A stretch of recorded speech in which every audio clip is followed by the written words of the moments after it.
ఇప్పుడు అలాంటి మంత్ర ప్రయోగం ఉన్నప్పుడు ఎంతో మంది చేస్తుండే. నాకు తెలిసిన విషయం ఏంటంటే ఒక మనిషితో మనకు రిలేషన్షిప్ ఒక మాట గాని తనతో మనకి ఏదైనా బాండింగ్ ఉంటే గానీ వశీకరణ చేయొచ్చును. మిగతా అందరికి చేయాలంటే లోకమంతా మనమే ఆకట్టుకుంటుండే, లేదంటే సెలబ్రిటీలను కూడా మనమే ఆకట్టుకుంటుండే.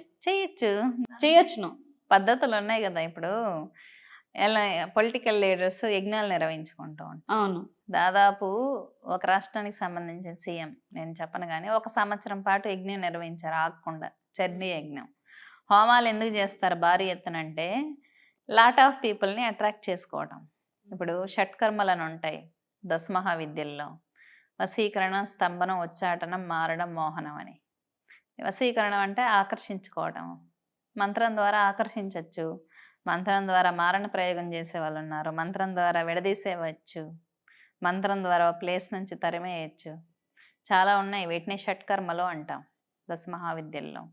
10 మహావిద్యలు చేసినప్పుడు చాలా స్పీడ్గా వస్తాయి పవర్స్. అందుకే చెప్తా, ఎవరైనా ట్రై చేయండి, ప్రయత్నం చేయండి, దీక్షలు చేసుకొని మీకు ఎక్స్పీరియన్స్లు వస్తాయని. ఓకే, మనిషికి దిష్టి తాకుతుందా?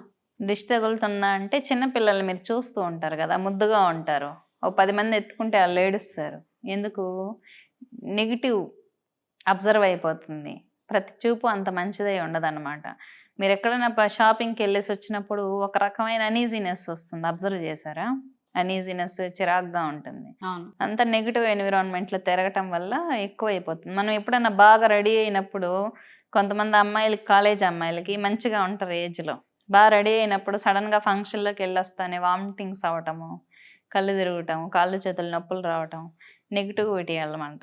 చాలామంది అందరి చూపులు మంచిగా ఉండవు. నెగిటివ్ దృష్టితో చిరాగ్గా ఈ అమ్మాయి ఎంత బాగుంది చూడు అని అనుకున్నప్పుడు వాళ్ళు కుళ్ళుకుంటారు కదా.